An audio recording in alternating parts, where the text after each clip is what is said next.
Narex ile ilgili yorumunuzu bir rica edeceğim. Evet, çünkü hep anlatıyoruz şifasından, hem nardan hem nar ekşisinden, ama bu şurup deniyor. Farklı şuruplar katılıyordu eskiden de dediniz. Evet, bu bizim glikoz için nar ekstreleri fitoterapide özellikle önemli. Özellikle önemli çünkü aslında baktığımızda İbn Sina'dan Hipokrat'a kadar narın özütlerini ilaç olarak, ilaç derken tırnak içinde bitkisel ilaç, hatta bitkisel olmuyor, besin takviyesi olarak kullanmışlar.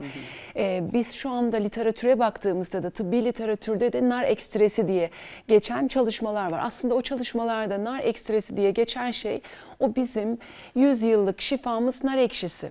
Bizim mutfağımızın bir zenginliği bu. Ama işte son yıllarda görüyoruz, hani nar ekşili sos diye geliyor. Aslında etiketinde de yazıyor. Yani o yüzden şaşırdım ben kaldırılmasına. Çok da iyi oldu.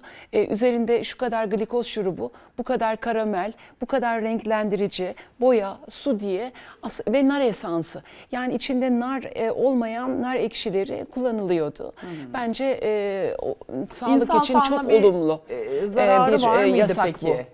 Yani şöyle işte zarardan çok, şimdi orada şu kadar bir glikoz şurubu alıyorum, ondan ne olacak diyebilir insanlar, tamam, ama orada zarardan çok bir algı yanılma var. Çünkü insanlar şifa için o nar ekşisini salatalarına ekliyorlar. Hani orada bir şifa eksilmesi var. Bence doğru bir saptama. Ondan bunu aldın, şundan öbürünü aldım. Kesinlikle. Bundan şu kadarcık alsam ne olur derken aslında doğaldan uzaklaşıyoruz. Evet. Bir de hep burada konuşuyoruz ya, ilaç besinleri, fonksiyonel gıdaları. Evet. Nar ekşisi bizim geleneksel ilaç besinimizdi.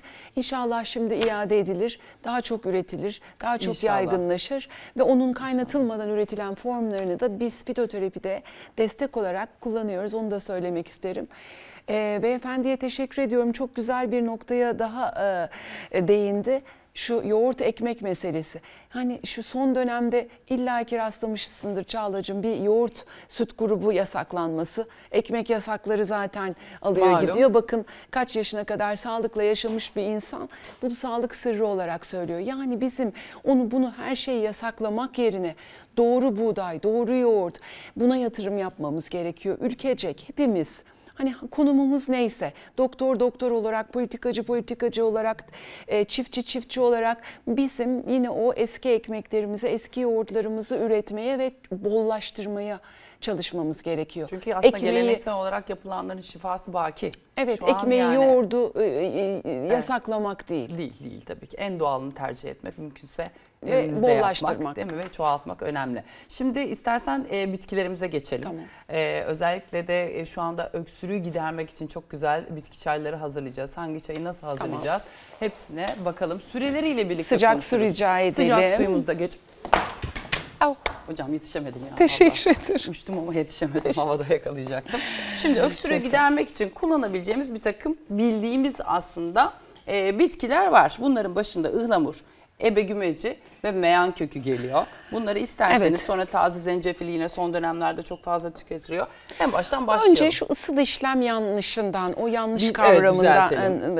Ben bir şey ısıl işlem düşman gibi görülüyor. Hayır, bazı bitkilerin etken maddesinin suya geçmesi, yani çay olması için ısıl işlem gerekiyor. Mesela bunların başında şu çok iyi bildiğimiz işte ıhlamur var, ebegümeci var. Şu ıhlamurun çiçeklerini ezdiğinizde çok hoş bir koku gelir. Aynı zamanda içerisinde müsilaj vardır. Ezip suya bıraktığınızda 24-48 saat sonra 3. gün belki o su müsilajlaşır, görebiliriz jelleşir. Yani. Ama biz hangi noktada kullanılıyor o müsilajlı olan hali ıhlamurun? Aslında bizim anneannelerimizin sobanın üzerinde yavaş yavaş bazen saatlerce demlediği ıhlamur ağdalaşma sözü var ya, ıhlamur ağdalaşır diye. Aslında ıhlamurun ağdalaşması o solunum yollarını, bronşu rahatlatan, kayganlığı sağlayan müsin. Bu arada bağırsakları da rahatlatır. O bilinmez. Kabızlıkta da çaredir. Çok bağırsakları da yumuşatır. Sadece ama öksürük bu için değil, diğer faydalarını da sayarız. ama bu müsilaj suya geçmesi için zaman isteyen bir moleküldür. Yani altı kısık, yakmadan, fokur fokur kaynatmadan Türk çayı demler gibi uzun süre. Bir yarım saat en az. Demlenebilir. Kısık ateşte Kısık ateşte demlenebilir. yakmadan. Hangi çaylar demlenir? Hangi çaylar kaynatılır? Ekranımızda geldi hocam. Onun üzerinden de hızlıca bir geçelim isterseniz. Siz de bir şey yapalım. Aslında demlenenler derken hani bu demlenme olayında ıhlamur biraz önce bahsettiğimiz Türk çayı gibi altı yaş aşağının buharıyla da yapılabileceği gibi kaynatılabilir de aynı zamanda. Tamam. Yeşil çay aslında buradan özellikle çıkaralım istiyorum. Buradan yeşil çayı ve naneyi çıkaralım mesela. Neden çıkaralım? Yeşil çay ve nane de 5-10 dakikadır. Öyle ıhlamur gibi uzun demleyemeyiz.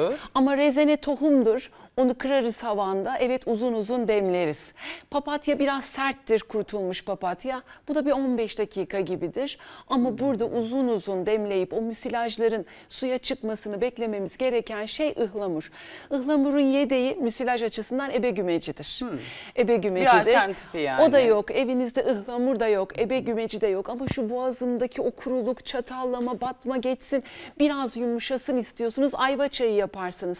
Ayvanın hem kabuklarını hem biraz o etli kısmını rendeler. Hepsinden önemlisi ayva çekirdeklerini döversiniz. Hepsini birden Türk çayı gibi karıştırıp şöyle bir 15-20 dakika, hatta altı çok kısık yakmadan bir yarım saat demlediğinizde o ayva çekirdeğindeki müsilajlar da yine boğazınızı yumuşatır. Yani ebegümeci, ıhlamur, ayva çekirdeği doğal müsilaj, yani kayganlaştırıcı madde örneğidir. O kuruluğu, o gıcıklığı gidermeye yardımcı olanlar. Evet. İşin içine mikroplar da girince o mikroplar tutunmasın, mukoza dediğimiz bronşlarımızın üst solunum yolumuza yapışmasın diye de zencefil ekleriz.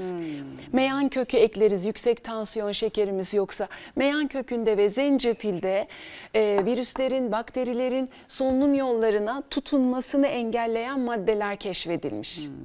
Ben bunu yıllar önce köşe yazılarımda yazmıştım, şey diye yazmışlardı gazeteciler çok güzel bir rötuşla. Mikropların ayağını kaydırıyor yazmışlardı. Doğru. Gerçekten ayağını kaydırıyorlar. Yani o zaman hemen bakın, doğaçlama çok güzel bir kombinasyon çıktı. Ihlamur, meyan kökü ve zencefil. Şöyle de güzel bir kombinasyon bu. Hemen kuşburnu da ekliyorum. Neden güzel kombinasyon? Bunlar yarım saat 45 dakikaya kadar bekletilmesinde sıkıntı olmayan, hatta bekledikçe etken maddeleri suya geçen maddeler. Böyle bir şeyin içerisinde de yine demleyebilir miyiz? Yoksa hiçbir şey illa yoksa çaydanlık usulü mü olmalı? Yoksa da böyle demleyebiliriz değil mi hocam? Demleyebiliriz. Uzun süre bekletebilirim ben bunun içerisinde eğer istersem. Aynen öyle. Şöyle mi yani olaylar? Evet. Kuşburnunda böyle değil de kestane gibi dilimleyip veya biraz havanda ezip koyarsak daha fazla faydalanırız. Zencefili keseceğim de Ayşe abla. Evet. İnce ince. Bir bıçak alabilirsem keseyim, azıcık içine atayım. Sıcak suyumuzu aynı şekilde koyalım. bunları da. Uzun sürede